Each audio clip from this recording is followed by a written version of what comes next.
हाँ जी, नमस्कार, good evening. क्या हाल हैं आप सभी के?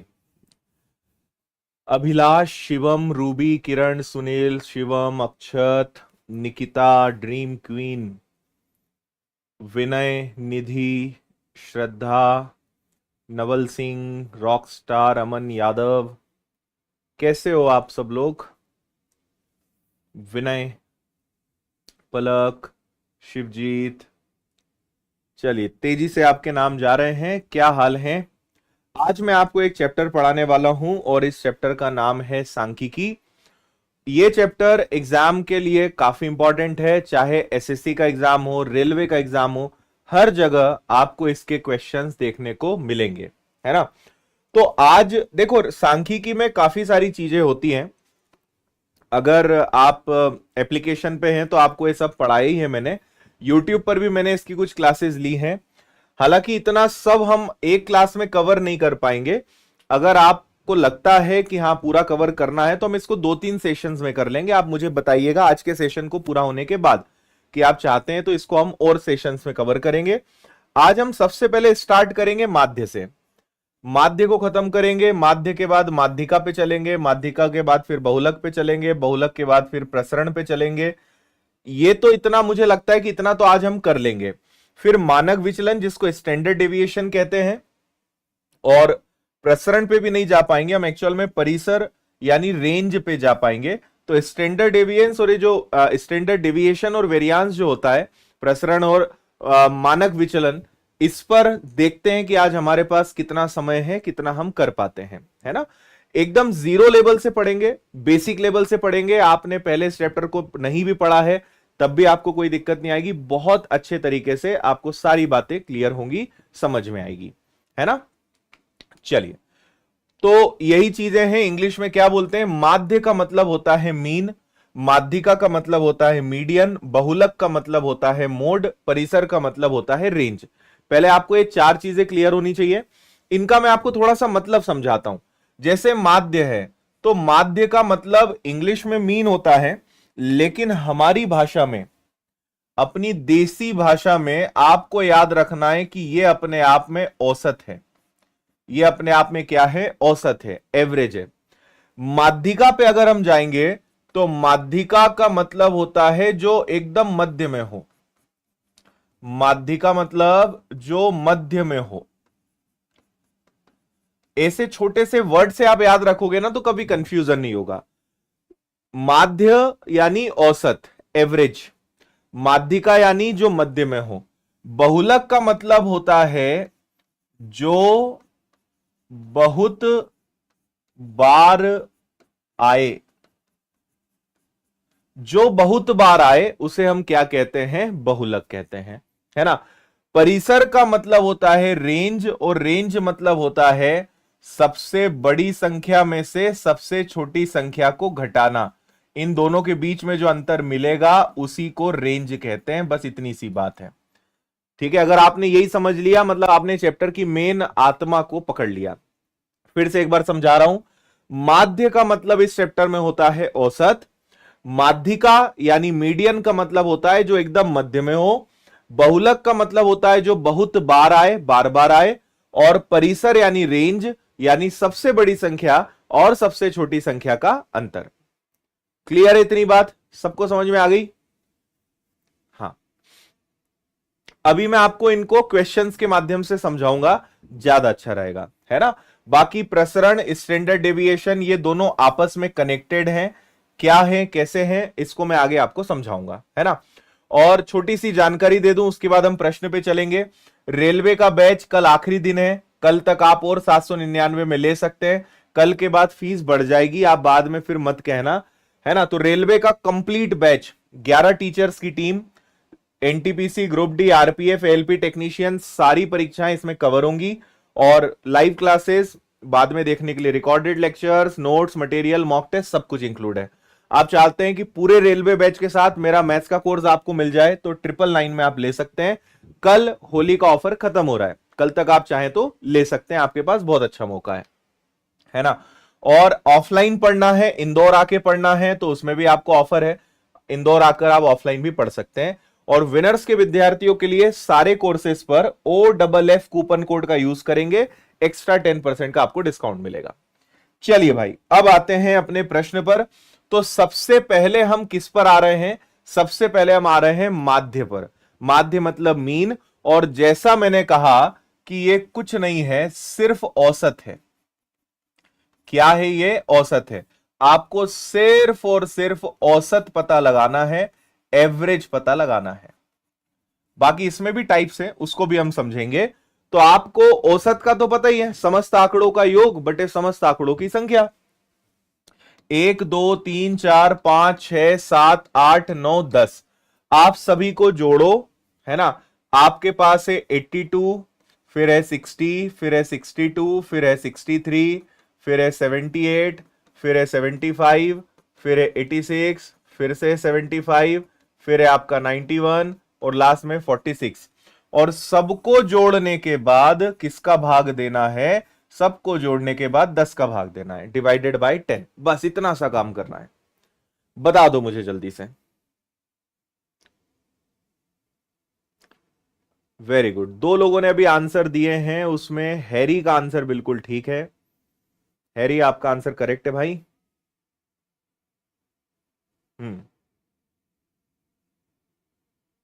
SSC GD का पेपर फिर से होगा, लेकिन कुछ ही लोगों का, सबका नहीं, सबको चिंता नहीं करना है। जोड़ना तो आप कर लोगे, जोड़ने में तो कोई दिक्कत नहीं है ना। 6 तिया हो गया 18, और 7 तिया हो गया 21, है ना। तो 18 और 21 मतलब कितना हो गया? 9 और 3 यानी 39। इसके बाद क्या है आपके पास? 6 हो गया, 8 दूनी 16, तो 9 6 15, 3 4 और 1 5 यानी 55। और क्या है आपके पास? 91 और 46, 9 4 हो गया 13, 5 3 8, 5 और 1 6, है ना। इसके बाद आपके पास क्या है? 2 2 4 और 3 हो गया 7, 8 15, 5 20, 6 26 और 1 27 और 11, ठीक है 38, 8 3 11। इन सबको जोड़ने पर 718 आ रहा है, और उसमें अगर 10 का भाग देंगे तो 71.8 आ जाएगा। RRB NTPC स्टेज 2 यानी CBT 2 का 2022 का आया हुआ सवाल है, और करेक्ट आंसर क्या है? 71.8। तो समांतर माध्य कहें या माध्य कहें, एक ही बात है।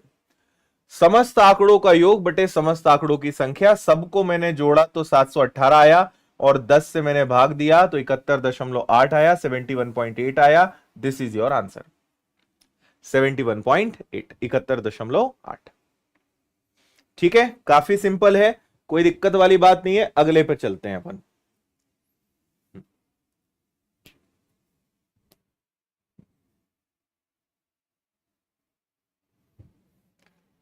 डिजिटल सम लगेगा क्या? बिल्कुल लग जाएगा भाई, डिजिटल सम आप यहां पे लगा सकते हो, पर सबका डिजिटल सम आपको लगा लगा के देखना पड़ेगा।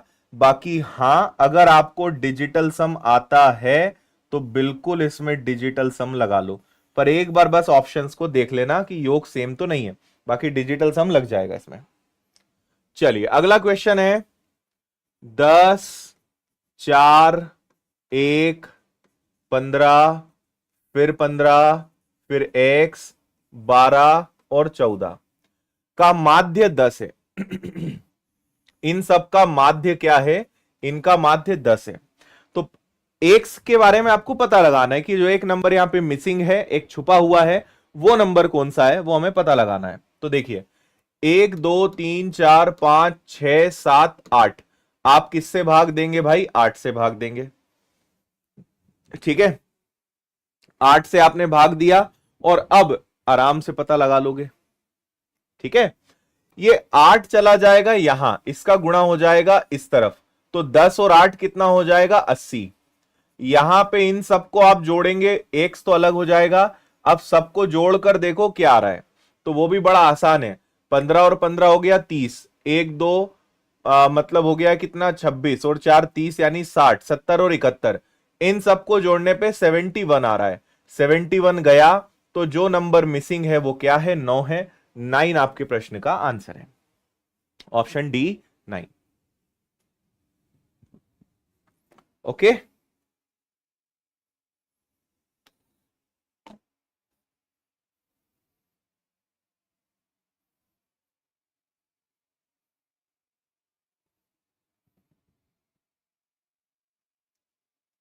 बताओ भाई, ओके है?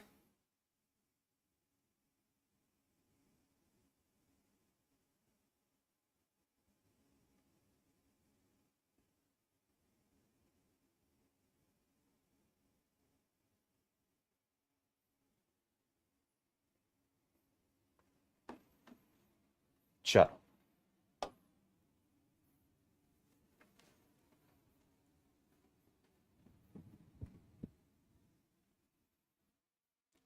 चलिए अंशुल, बहुत अच्छी बात है, खुशी हुई ये सुनकर।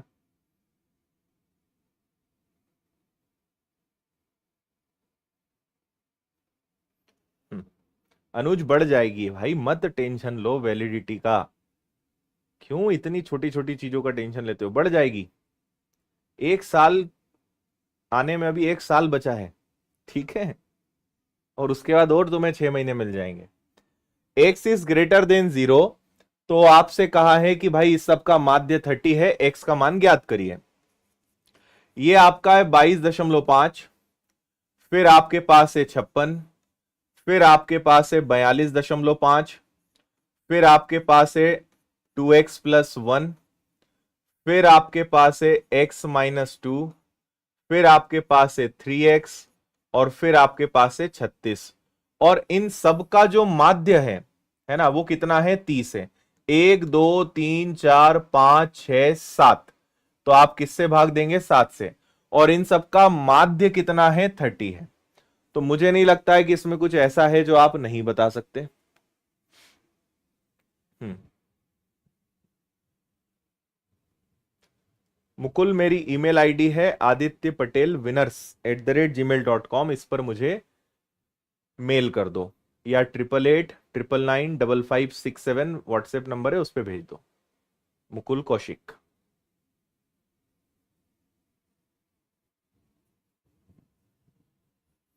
हो गया? देखो यहां पे आप अगर सबको जोड़ लेते हैं, ये तो परफेक्ट नंबर्स हैं, इनको जोड़ लेते हैं तो 22, और अगर ये दोनों जुड़ेंगे तो 4 2 6, यानी ये हो जाएगा आपका 65। उसमें आपके पास 56 और 36 है, इनको जोड़ेंगे तो 6 और 6 12, और 5 3 8 और 1 9, तो ये हो गया आपका 7, और 9 और 6 15, यानी 157। और इनका माध्य 30 है, तो 7 का 30 में मल्टीप्लाई कर देंगे तो टोटल आ जाएगा 210। अब देखो 2x, x और 3x कितना हो जाएगा? ये हो जाएगा 6x। और इसके बाद आपके पास 2 में से 1 गया तो बचेगा माइनस का 1, है ना? अब 157 में से भी आपका 1 चला जाएगा, तो इधर आ गया 210। 157 में से 1 गया, 156 इधर आके माइनस हो जाएगा। तो अगर 210 में से 156 गया तो आपके पास आ जाएगा 56, तो 6 इंटू 9, 56 नहीं सॉरी 54, और 6 से कटेगा 9 बार। 9 आपके प्रश्न का आंसर है। 6 9 जा 54, 9 आपके प्रश्न का आंसर।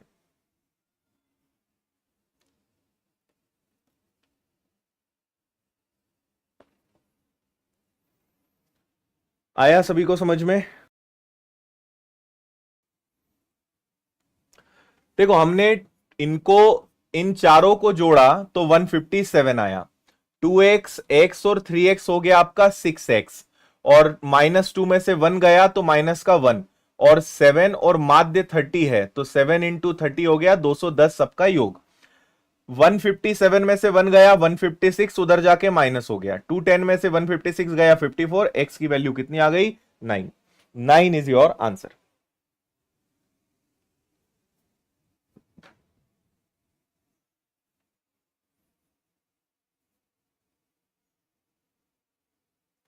ठीक। अब देखिए यही चीज आपके पास अब चार्ट्स में है, मतलब टेबल्स में है ना? आपसे कहा गया है कि विद्यार्थियों की संख्या, यानी 17 विद्यार्थी हैं जिनके अंक 10 हैं, 28 विद्यार्थी हैं जिनके अंक 30 हैं, 32 विद्यार्थी हैं जिनके अंक 50 हैं। तो ऐसे केस में हम क्या करते हैं? इनका गुणा करते हैं और कुल विद्यार्थियों की संख्या से भाग दे देते हैं। देखो आपको मैं बता दूं, सांख्यिकी चैप्टर में सिर्फ और सिर्फ क्या है? कैलकुलेशन है। मतलब आपको इस चैप्टर में सबसे पहले बस बेसिक सीखना है कि भाई माध्य, माध्यिका, बहुलक ये सब क्या होते हैं, ये सीखने के बाद इस चैप्टर में बस कैलकुलेशन है और कुछ नहीं है, सिर्फ कैलकुलेशन करना है ना। तो बेसिक सीखिए, कैलकुलेशन करिए और आगे बढ़िए, कुछ भी दम नहीं है। 17 और 10 कितना हो जाएगा? 170 हो जाएगा। 28 का 3 गुना कितना हो जाएगा? तो 840 हो जाएगा। 32 का 5 गुना कितना हो जाएगा? 160 हो जाएगा। 24 का 7 गुना कितना हो जाएगा? तो ये हो जाएगा आपका कितना? 7 इंटू 4 28, और 14 और 2 हो जाएगा 16, यानी 1680। 1680 है ना। और 19 का 9 गुना कितना हो जाएगा? 171। यही है क्या? अब इसमें हम भाग किसका देंगे? विद्यार्थियों की संख्या का। इसको जनरली हम ऐसे दिखते हैं कि इसको आप एक्स लिखते हो, इसको आप फ्रीक्वेंसी लिखते हो, फिर आप यहां करते हो कि sigma F x, F into x, और भाग देते हैं एफ का। ऐसे सूत्र होते हैं एक्चुअली, है ना। पर आपको अभी फिलहाल जरूरत नहीं है, इसलिए मैं ये नहीं बता रहा था। इनको जोड़ना है और कुल बच्चों की संख्या से भाग देना है। करके बताइए जल्दी से।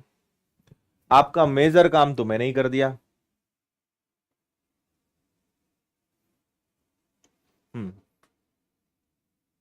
Very good.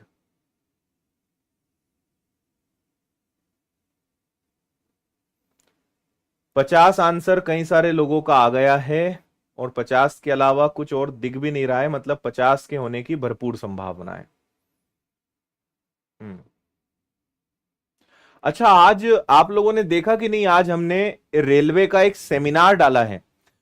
वीडियो थोड़ा बड़ा है, 2 घंटे का है। एक हमारे मेरे बहुत अच्छे मित्र भी हैं, और रेलवे में बहुत अच्छी पोस्ट पे सीनियर सेक्शन इंजीनियर है। उन्होंने एएलपी का एग्जाम करीबन 6-7 बार निकाला है, जूनियर इंजीनियर के पोस्ट पे सिलेक्ट हुए हैं। अच्छा करियर उनका रेलवे में रहा है।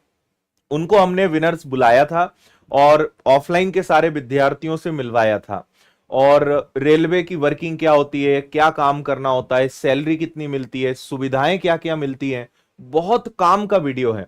अगर आपको रेलवे जॉब में इंटरेस्ट है, रेलवे की फील्ड में जाना है लेकिन नॉलेज नहीं है, वो वीडियो देखना। उसमें मैंने सारी वैकेंसीज की इंफॉर्मेशन भी दी है, और हमारा 1-1.5 घंटे की पूरी बातचीत है। उन्होंने बहुत मस्त तरीके से, शानदार तरीके से अपना अनुभव बताया है, सैलरी सुविधाएं सब बताया है। वो देखने के बाद आपका निश्चित रूप से मन करेगा कि यार रेलवे के बारे में हमें इतना तो पता ही नहीं था। तो वो वीडियो डला है, यूट्यूब पर है, आप जरूर देखिएगा। रेलवे सेमिनार है या करियर गाइडेंस सेमिनार, ऐसा करके आपको मिलेगा। 2 घंटे का वीडियो है, फास्ट फॉरवर्ड करके देख लेना, बहुत जानने को आपको मिलेगा। और वो वीडियो देखने के बाद आपको लगेगा कि यार ये सब तो पता ही नहीं था। मजेदार वीडियो है ना। हाँ जी, इन सबको जोड़ने पर क्या आ रहा है? इन सबको जोड़ने पर कितना आ रहा है भाई? यहां तक तो ठीक है ना सब कुछ? हम्म। यहां पे मुझे इनको एक एक शिफ्ट करना पड़ेगा ना। 170 को ऐसा लिखना पड़ेगा, 840 को ऐसे लिखना पड़ेगा, फिर और क्या था, 160 को ऐसे लिखना पड़ेगा, 1680। अब ये सही मायने में जुड़ पाएंगे। तो आप जब इन सबको जोड़ रहे होंगे तो 6000 आ रहा होगा, और सारे विद्यार्थियों की संख्या, ठीक है, इन सबको जब आप जोड़ रहे होंगे तो कितना आ रहा होगा? टोटल तो आ गया 6000, सारे विद्यार्थियों की संख्या, तो ये हो गया 8-7-15, 4-2-6-9-15, 5-2-3-3-2-5-2-7-8-9-10-12, 120 आ रहा है। इन सबको जोड़ने पे 120 आ रहा है, और मजे की बात है कि एग्जैक्ट 50 बार कट रहा है। तो आपका आंसर कितना आएगा? आपका आंसर 50 आएगा, 50 आएगा। ठीक है। हम्म।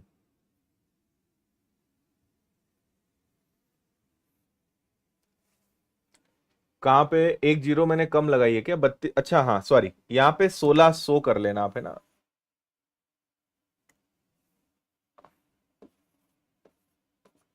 1600, 32 इंटू 5, 1600। ठीक है, 6120, 50।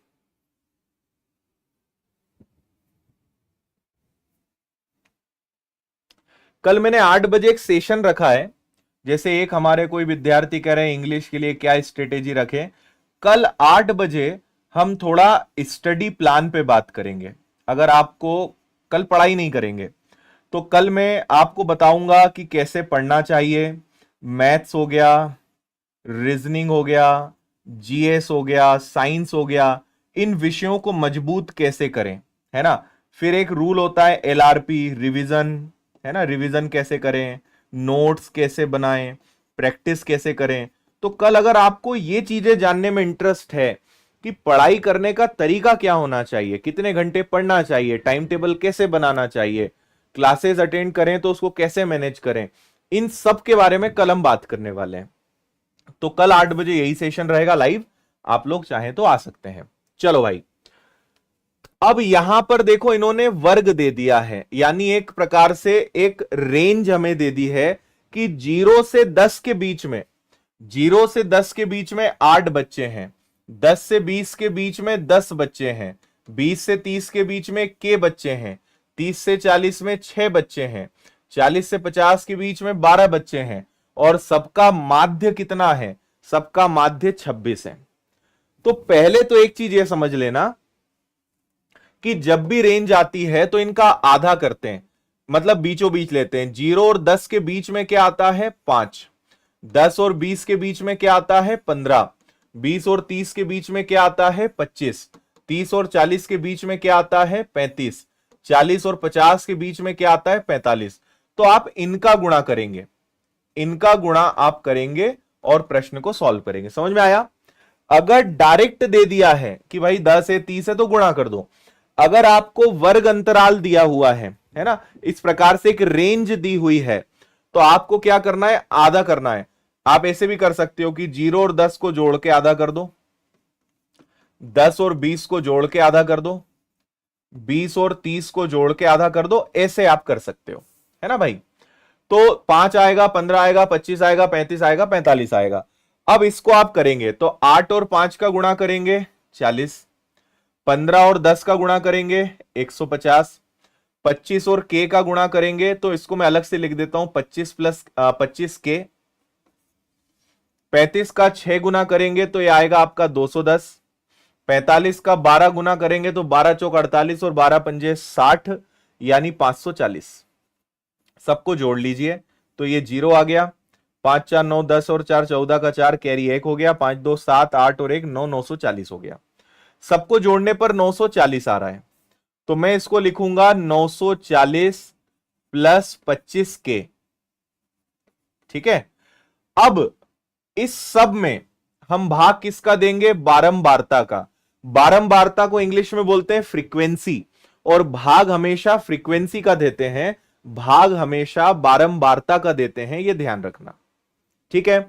तो बारंबारता क्या है आपकी, 10 और 8 18, 12 6 18, यानी 36, 36 प्लस के, और इस पूरे को हल करने पर क्या आ रहा है 26। इतना आपको अगर समझ में आ गया तो अब कैलकुलेशन है। मैंने क्या कहा था, बस पहले इस चैप्टर का बेसिक समझना है और उसके बाद आपको बस कैलकुलेशन करना है और कुछ नहीं इस चैप्टर में। अच्छा, बहुत अच्छा लगा चित्रलेखा जी ये सुनकर, आपका मैथ्स अच्छा हो रहा है, बहुत अच्छी बात है, बढ़िया है, मेहनत करते रहिए। हम्म।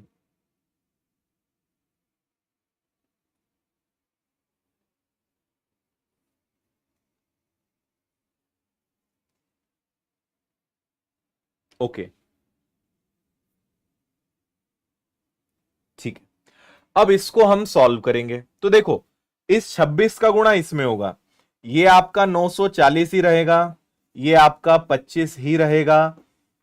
26 का हम 36 में गुणा करेंगे, है ना, तो ये कितना हो जाएगा, 36 का 6, ठीक है, और 12 और 18 30, 33, 6 और 3 9, 36 और 26 का गुणा कर रहे हैं तो 936 आ रहा है, एक बार आप लोग और चेक कर लेना।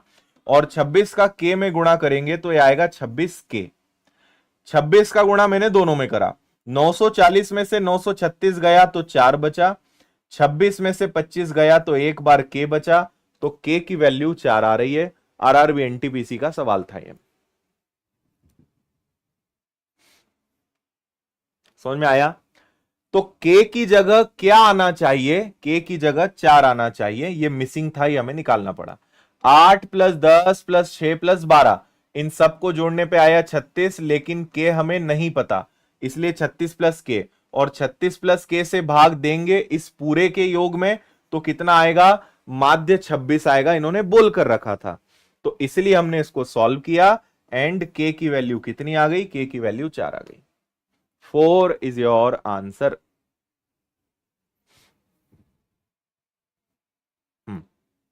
936 आएगा, 946 नहीं आएगा। चलिए अगला, अब आ गया है माध्यिका, आपका टाइप नंबर 2। माध्यिका के बारे में मैंने बताया, जो ठीक मध्य में हो, जो ठीक मध्य में हो उसे क्या कहेंगे? उसे माध्यिका कहेंगे। जो एकदम मध्य में हो, एकदम सेंटर में हो, उसे क्या कहते हैं? माध्यिका कहते हैं। ठीक है? हाँ, देखो सभी पे अभी होली पर ऑफर चल रहा है और कल होली ऑफर का अंतिम दिन है ना?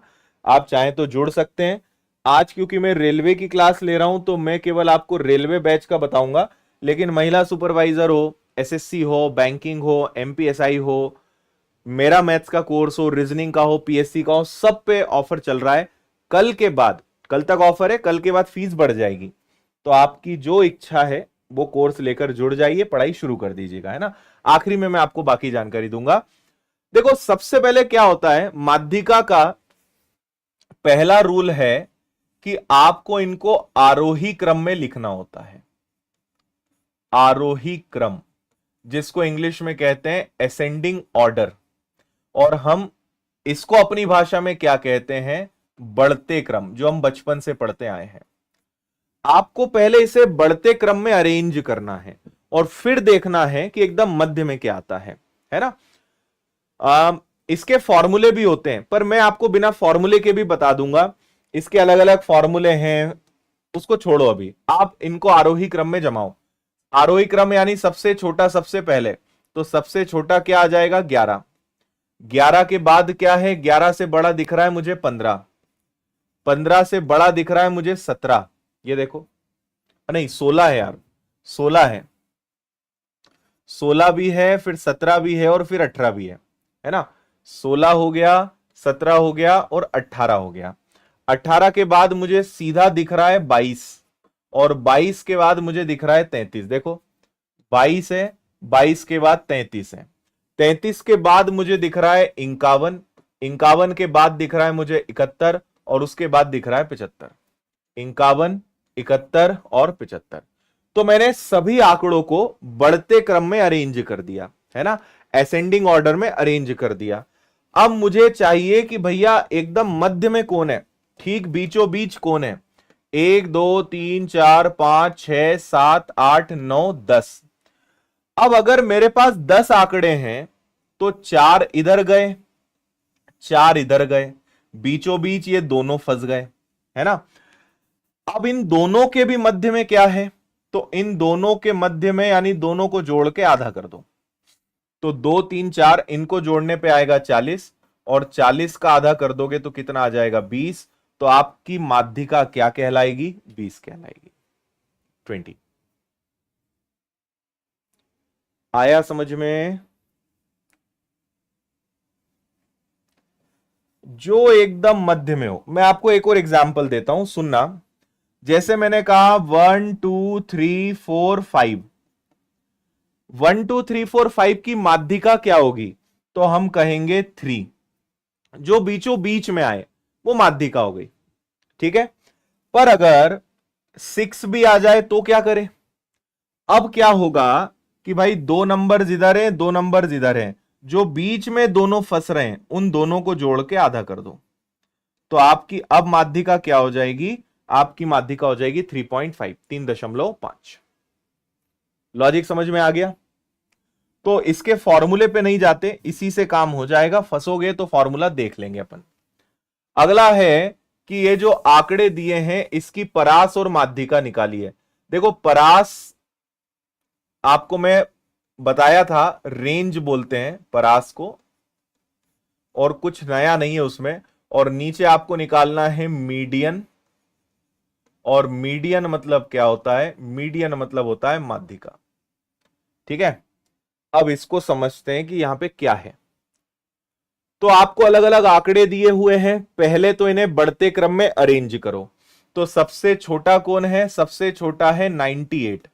98 से बड़ा कौन है, 108। उससे बड़ा कौन है, 122। 122 से बड़ा कौन है, 134। इससे बड़ा कौन है, 156। और कौन है, 194। तो ये मैंने सबको बढ़ते क्रम में अरेंज कर लिया। माध्यिका मतलब जो बीचों बीच में आए, इस बार बीचों बीच में ये दोनों फंस रहे हैं, तो इनको जोड़ दो। 122 और 134 को जोड़ के आधा कर दो। 4 और 2 6, 3 और 2 5, 1 और 1 2, और इसका आधा कर दिया तो 128 आ जाएगा। ये क्या निकाला मैंने, ये मैंने निकाला माध्यिका, मीडियन। इतनी बात स्पष्ट है।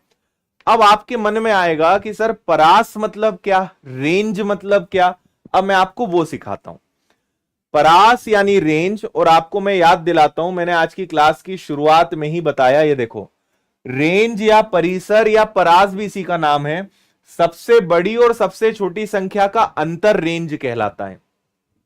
सबसे बड़ी और सबसे छोटी संख्या का अंतर रेंज कहलाता है, परास कहलाता है। तो सवाल पर आते हैं, सबसे बड़ी संख्या और सबसे छोटी संख्या, तो इसकी रेंज क्या निकलेगी। और रेंज शब्द से आप ज्यादा अच्छे से समझ जाओगे। तो 194 में से 98 गया, तो 194 में से 98 गया तो कितना आएगा, 96 आएगा। तो भाई परास मैंने निकाली 96 और मैंने माध्यिका निकाली 128, 128, है ना। अब यहां पे अगर हम जाते हैं तो ये किससे कैंसिल हो सकते हैं, इसको अगर मैं सॉल्व करने जाता हूं तो 16 से कैंसिल हो जाएंगे क्या, 16 इंटू 6, है ना। देखो 16 से कैंसिल हो जाएगा, 16 इंटू 6 96, और 16 इंटू 8 128, और 2 से कैंसिल हो जाएगा 3 बार, 2 से कैंसिल हो जाएगा 4 बार। तो हमारा आंसर क्या आ जाएगा, हमारा आंसर आ जाएगा 3/4, 3/4, 3/4। कोई दिक्कत है, बिंदास बताइए। 32 से भी कैंसिल हो रहा है, हाँ, 32 तिया 96, और 32 इंटू 4 128, बिल्कुल ठीक है।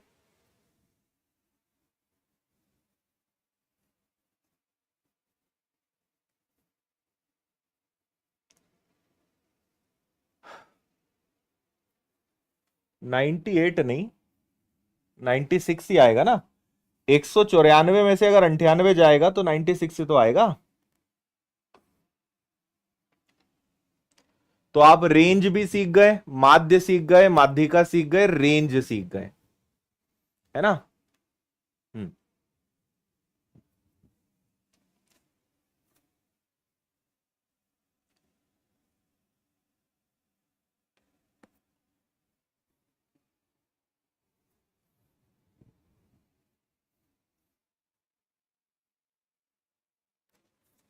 कोई अंतर नहीं है भाई, माध्य और एवरेज एक ही बात है।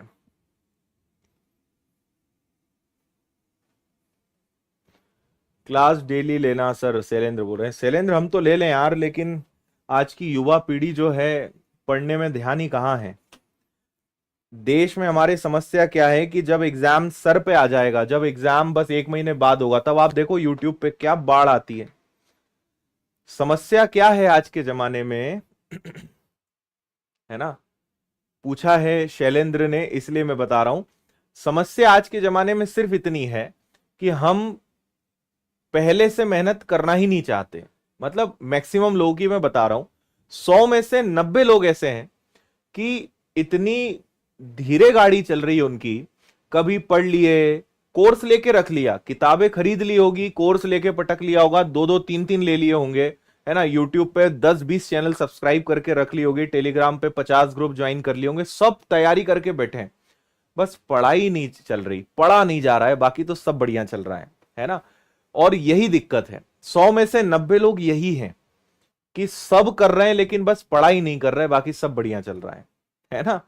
तो आप अगर 10 लोगों में आते हैं तो आप कोई ताकत नहीं है जो आपके सिलेक्शन को रोक पाए, और आप अगर उन 90 लोगों में आते हैं कि है तो सब भगवान का दिया हुआ सब कुछ है, बस पढ़ाई नहीं हो पा रही है, तो कोई ताकत नहीं है जो आपका सिलेक्शन करवा दे। संभव ही नहीं है ना, बिना मेहनत के कैसे आपका सिलेक्शन होगा, है ना। और यही दिक्कत है यूट्यूब पर। यूट्यूब पे दिक्कत यही है कि कोई भी व्यक्ति, जैसे अभी की डेट में इसको स्टूडेंट्स या टीचर्स क्या कहते हैं कि यार अभी पूरा ना स्टूडेंट यूट्यूब पे पढ़ना ही नहीं चाहते। अभी होली का त्योहार है, आज से शायद आईपीएल, मैंने सुना किसी से कि आज से आईपीएल चालू हो गया। अब हमारे देश का युवा पूरा वहां पलट जाएगा, क्यों? क्योंकि अभी एग्जाम नहीं है आगे, तो बेटर है कि आईपीएल देख लें, मूवीज देख लें, रील्स चला लें, है ना, जो भी सारे काम कर लें, और जब एग्जाम आएगा पास में तब देखा जाएगा। और ये होते हैं 90% लोग। इसीलिए फॉर्म 10 लाख भरे या 20 लाख भरे, आप एक चीज ध्यान रखना, अगर आप रोज पढ़ाई कर रहे हो, आप सिंसियरिटी के साथ आगे लगे हुए हैं, आप मस्त आगे बढ़िए, क्योंकि आपके पीछे चुनिंदा ही लोग हैं, भीड़ तो मौज करने में लगी है। आप अपनी मेहनत से मतलब रखिए, आप जो काम कर रहे हैं वो बहुत कठिन काम कर रहे हैं, और ये हर किसी से नहीं होता है। आप रोज पढ़ाई कर रहे हैं, रोज खुद को मोटिवेट कर रहे हैं, रोज एक डिसिप्लिन के साथ पढ़ रहे हैं, आप वो काम कर रहे हैं जो दूसरों से नहीं किया जा रहा है, और यही चीज आपको आगे लेकर जाएगी, ये ध्यान रखना, है ना। तो बात ये थी कि डेली क्लास लेते हैं कि नहीं। अब हम कोशिश करते हैं यार, हफ्ते में आते हैं, ये सब क्लासेस में कितनी मेहनत लगती है, लेकिन जब आओ देखो तो युवा तो पढ़ना ही नहीं चाहता है ना। उसको तो मजा चाहिए, उसको तो अभी वैकेंसी चाहिए, उसे तो अभी नोटिफिकेशन चाहिए। और अगर 1 महीने बाद एग्जाम होता ना, जितनी वॉचिंग अभी चल रही है 1000 या जो भी, इसके आगे कम से कम 1 जीरो ज्यादा होती, क्योंकि हमारा देश का युवा जागता ही एंड टाइम पे है, उसे थोड़े समय में ही सफलता चाहिए, लंबे समय तक मेहनत करके सफलता चाहिए ही नहीं आज के समय में, है ना। हमें चाहिए कि सर 1 आध महीने पढ़ लें और सिलेक्शन हो जाए, ऐसा कुछ अगर हो तो बताओ। और तो आप टीचर, और तो आपने कुछ किया, और ये तो 6 महीने पढ़ लेंगे तो हमें पता ही है सिलेक्शन हो जाएगा। मजा तो तभी कि 1 आध महीने पढ़ाओ और सिलेक्शन लेकर बताओ, है ना। तो इसीलिए आप वो काम करिए जो दूसरों से नहीं किया जा रहा है, आपको वो मिलेगा जो दूसरों को नहीं मिल पाएगा। अपनी अपनी मेहनत पे कायम रहिए।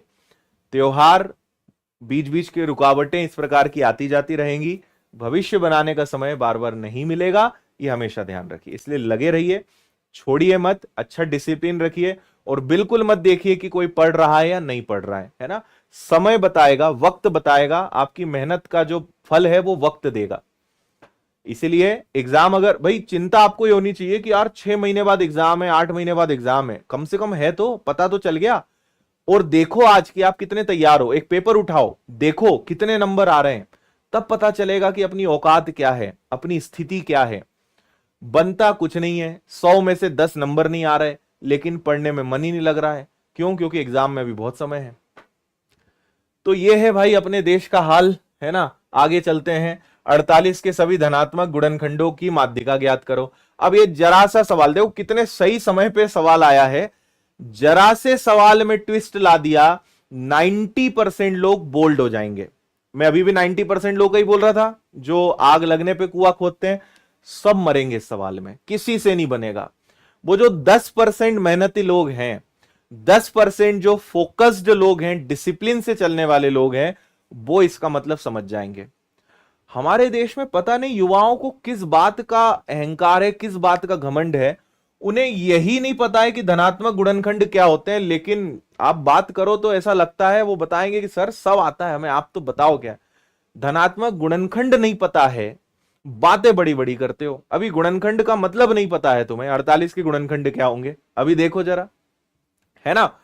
48 के गुणनखंड का मतलब बहुत आसान होता है भाई, जो आपको स्कूल में भी सिखाया है, और यही परीक्षा में होता है कि आपकी बेसिक नॉलेज कैसी है। आप कितने इंटेलिजेंट हो, कितनी मैराथन क्लासेस अटेंड कर रहे हो, एक महीने पहले कितना पढ़ा, उससे फर्क नहीं पड़ता। आपका बेसिक कितना मजबूत है वो सिलेक्शन दिलाता है। क्वेश्चन हर बार चेंज होंगे, आप किसी भी टीचर से पढ़िए, कोई भी टीचर आपका बेसिक मजबूत करेगा। कोई भी टीचर आपको as it is question paper में छपवा के दे ही नहीं सकता। किसी की ताकत नहीं है कि एज इट इज सवाल कोई पेपर में ला दे। टीचर आपको मजबूत कर सकता है, टीचर आपको रास्ता दिखा सकता है, टीचर आपको इतना पढ़ा देगा कि भाई पेपर में थोड़ा सा दिमाग लगा लोगे तुमसे बन जाएगा। 48 के गुणनखंड का मतलब है ऐसी संख्याएं जिसमें 48 का भाग 48 में भाग चला जाए। एक का भाग 48 में जाएगा, दो का जाएगा, तीन का जाएगा, चार का जाएगा, छह का जाएगा, 8 का जाएगा, 12 का जाएगा, 16 का जाएगा, इसके बाद 24 का जाएगा, इसके बाद 48 का जाएगा। कोई संख्या बची हो तो बताओ। 1 2 3 4 5 6 7 8 9 10, 10 संख्याएं मैंने बताई है, यही हो गए 48 के गुणनखंड। कोई संख्या बच रही है क्या जिसका भाग 48 में जाता हो तो बताओ।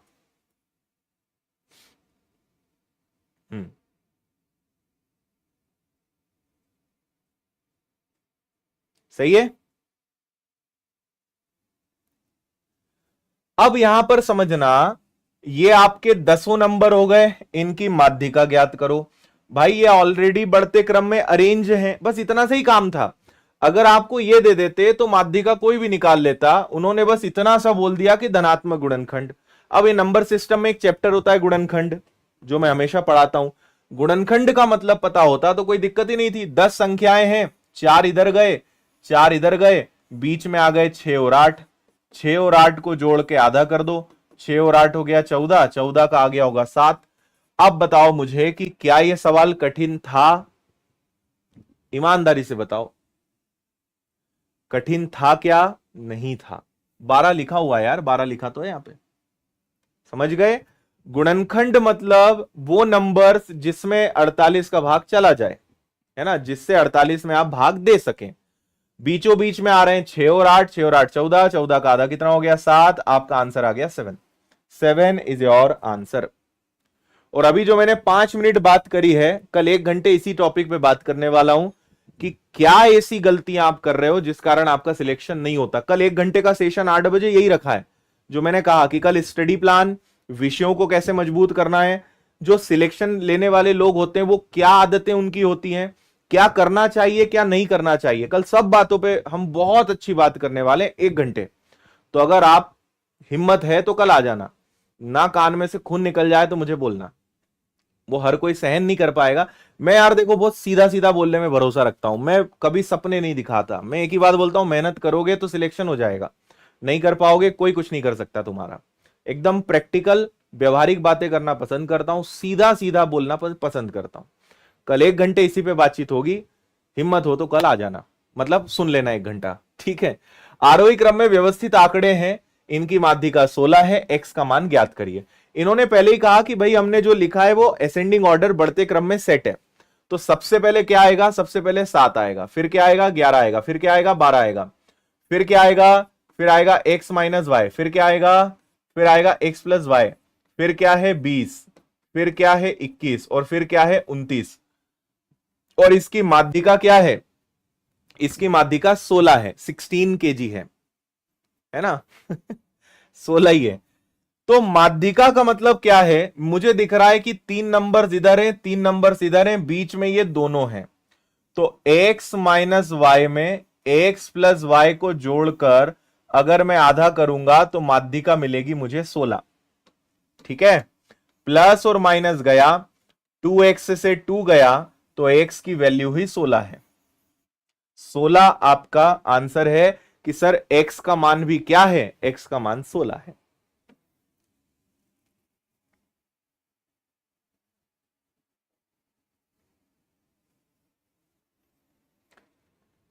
ठीक,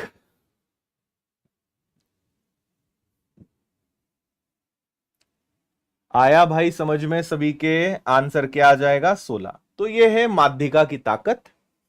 थोड़ा सा स्तर और बढ़ाते हैं। अच्छा चलो एक और क्वेश्चन नॉर्मल है। इन सब का 70 निकाल दिया जाए तो माध्यिका में क्या फर्क पड़ेगा? देखो ऑलरेडी सब चीजें अरेंज हैं, 60 है, 68 है, 70 है, 72 है, 74 है, 76, 78 और 80। पहले इसकी माध्यिका निकालो, फिर इसमें से 70 हटाओ, फिर माध्यिका निकालो और दोनों में कितने का अंतर है वो बताना है। पहले इसकी माध्यिका निकालो, फिर 70 हटाकर जो आएगा उसकी माध्यिका निकालो, आंसर आ जाएगा। हे भगवान, मैंने वही गलती करी, इसको हल करके नहीं बताया। कई लोग फेल गए कि 16 डायरेक्ट कैसे आ गया।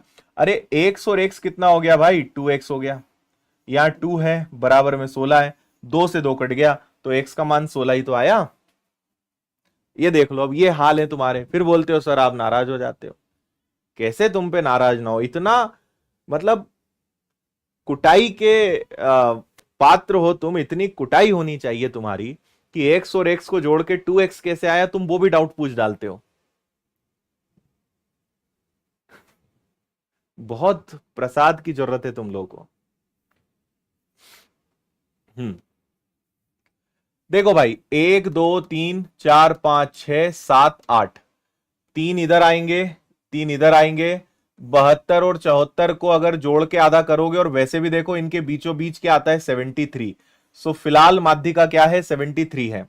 अगर मैं 70 हटा दूं तो 60 आ गया, 68 आ गया, 72 आ गया, फिर 74 है, फिर 76 है, फिर 78 है, फिर 80 है।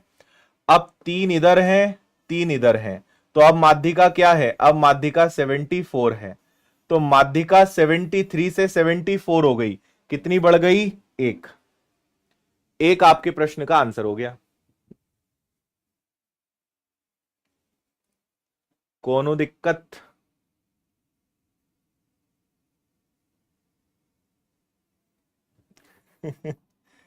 चलिए अगला एक और बढ़िया सवाल है। एसएससी सीजीएल मेंस 2023 मार्च 2023 का एकदम ताजा ताजा प्रश्न आपके सामने है, सांख्यिकी का। एसएससी में भी आता है ये चैप्टर, एसएससी में पहले नहीं आता था। पिछले कुछ वर्षों में एसएससी ने इस चैप्टर को कंपलसरी करा है, इसको सिलेबस में जोड़ दिया है। और रेलवे का तो सांख्यिकी फेवरेट है, 3-3 4-4 सवाल आपको मिलेंगे और सीख लोगे तो आप बोलोगे यार कितना आसान चैप्टर है, बेवजह हम डरते थे, है ना। तो सीख लो भाई, समय है। और आज का रेलवे का सेमिनार जरूर देखना, 6 बजे डला है। मैं बता चुका हूं, अगर आपको रेलवे जॉब्स के बारे में जानकारी चाहिए, सुविधाएं, सैलरी, वर्किंग, क्या काम करते हैं, ओवर टाइम का, एक्स्ट्रा काम का क्या मिलता है, गजब की जानकारी का वीडियो है और रेलवे के कर्मचारी ने बताया है, तो वो वीडियो जरूर देखना, रेलवे सेमिनार के नाम से मिलेगा। मैं स्क्रीनशॉट लगाना भूल गया, बाकी मिल जाएगा, वीडियो सेक्शन में जाना दिख जाएगा। बहुत काम का वीडियो है आपके। हाँ जी, 11 विभिन्न प्रेक्षणों के एक समुच्चय की माध्यिका में माध्यिका 73.2 है। समुच्चय के सबसे बड़े 5 प्रेक्षणों में से प्रत्येक में 3 की वृद्धि की जाए तो इस नए समुच्चय की माध्यिका क्या होगी। देखो भाई, पहले तो ये दिमाग लगाओ कि कितने नंबर्स हैं, 11। 5 नंबर्स इधर होंगे, एक बीचों बीच होगा और 5 इधर होंगे, हो गए 11। जो बीचों बीच आएगा वो माध्यिका है और यही क्या है, यही 73.2 है। माध्यिका में सारी चीजें बढ़ते क्रम में अरेंज होती है। इन्होंने कहा कि सबसे बड़े जो 5 नंबर्स हैं, सबसे बड़े जो 5 नंबर्स हैं उनमें 3-3 की वृद्धि करी। अगर इनको तुम 3-3 बढ़ा भी दोगे, इसको क्या फर्क पड़ेगा, ये तो मध्य में ही रहेगा। भाई ये यहां तक तो सही है, ये 5 वैसे ही बड़े हैं, इनको और 3-3 बढ़ा दोगे तो भी कोई फर्क नहीं पड़ेगा, माध्यिका यथावत रहेगी। तो आंसर आएगा मूल समुच्चय की माध्यिका के समान ही रहेगी।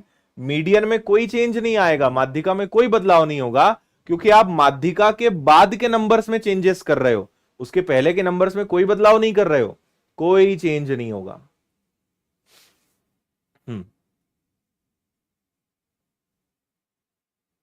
No change, very good.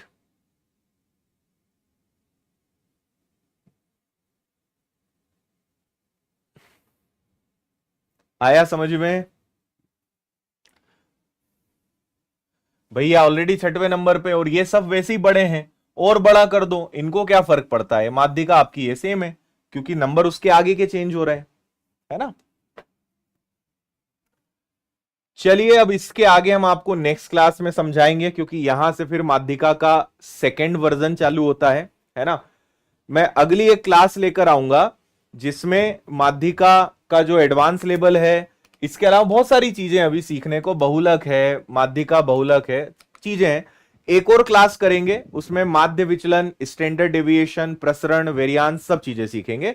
अगर आप चाहेंगे तो मुझे कमेंट करके आप बताना, है ना। पर होली के बाद पढ़ेंगे, होली के पहले तो तुम लोग पढ़ने के इच्छुक ही नहीं हो। लेकिन कल 8 बजे हम एक टॉक सेशन कर रहे हैं यूट्यूब पर, बहुत लंबे समय के बाद। अगर आप मुझसे कोई प्रश्न पूछना चाहते हैं तो इस वीडियो के एंड होने के बाद कमेंट कर देना, कल आपको जवाब मिलेगा। कल 8 बजे हम स्टडी प्लान डिस्कस करेंगे, ठीक है। विषयों को कैसे पढ़ना चाहिए, मैथ्स को अच्छा कैसे करें, रीजनिंग को अच्छा कैसे करें, जीएस को अच्छा कैसे करें, साइंस को अच्छा कैसे करें, कितने घंटे पढ़ें, कितना पढ़ें, रिवीजन कैसे करें, नोट्स कैसे बनाएं, रात को पढ़ें कि दिन में पढ़ें। बहुत सारे आपके मन में प्रश्न होते हैं, कल उन सारे प्रश्नों का जवाब प्रसाद स्वरूप मिलने वाला है कल 8 बजे, है ना। तो कल टॉक सेशन है, मोटिवेशनल सेशन कह सकते हो, टॉक सेशन कह सकते हो, गाइडेंस सेशन कह सकते हो, लाइव रहेगा, कल हम मिलेंगे, है ना। और कल मार्च ऑफर, होली ऑफर का अंतिम दिन है। कल के बाद आप रेलवे या विनर्स के एप्लीकेशन के सभी कोर्सेज इतनी कम फीस में आप नहीं ज्वाइन कर पाएंगे। होली तक हमने बहुत प्रयास किया है कम से कम रखने का, आप चाहें तो कल तक जुड़ सकते हैं, बहुत अच्छा मौका है ना। और रेलवे के साथ आप चाहते हैं कि पूरा मैथ्स का कोर्स भी मेरा मिल जाए, तो 999 में आपको कॉम्बो मिल जाएगा। सिर्फ रेलवे का लेना है तो 799 मिलेगा। मैं दोनों बैचेज में हूं, बस उधर मैथ्स फाउंडेशन आपको एक्स्ट्रा मिल जाता है, ठीक है। और विनर्स के विद्यार्थियों को सभी कोर्सेज पे होली ऑफर में जो डिस्काउंट है उसमें भी 10% और कम मिल जाएगा, OFF10 इस कूपन कोड को यूज करने पर। इंदौर आके पढ़ना है ऑफलाइन तो भी आप आ सकते हो, है ना। विनर्स इंस्टीट्यूट की एप्लीकेशन पे जाएंगे, आपको अगर मेरी मैथ्स की, रीजनिंग की या हमारे प्रकाशन की और जो किताबें हैं, जीएस की, साइंस की, बायो की, इतिहास, सब की किताबें, तो किताबें भी आप घर बैठे बुला सकते हो विनर्स पब्लिकेशंस ऐप से, है ना। एप्लीकेशन पे पेड कोर्सेज सेक्शन में जाइए, जिस कोर्स से जुड़ना है उसको लीजिए, ज्वाइन बटन पे क्लिक करिए, आपके व्हाट्सएप पर, एसएमएस पर लिंक आएगी, उस पर क्लिक करेंगे, आपका पेमेंट हो जाएगा, कोर्स एक्टिवेट हो जाएगा। बहुत सिंपल प्रोसेस है। और इतनी सारी किताबें हमारी है, इसके अलावा भी बहुत सारी है। मेन किताब मैंने आपको यहाँ पे दिखाई है, आप इनमें से कोई भी किताब चाहें तो घर बैठे बुला सकते हैं, है ना। चलिए, उम्मीद है आज का सेशन आपको पसंद आया होगा, और कैसा लगा कमेंट करके मुझे बताइएगा। जाते जाते लाइक के बटन को दबाइएगा। रेलवे का सेमिनार जो हमने डाला है वो जरूर देख लीजिएगा, और कल 8 बजे हम मिलेंगे टॉक सेशन में, उसमें भी जरूर पधार जाइएगा। ओके, चलो भाई, तो बहुत बहुत धन्यवाद आप सभी का। जय हिंद, खुश रहिए, मस्त रहिए, मुस्कुराते रहिए। Thank you.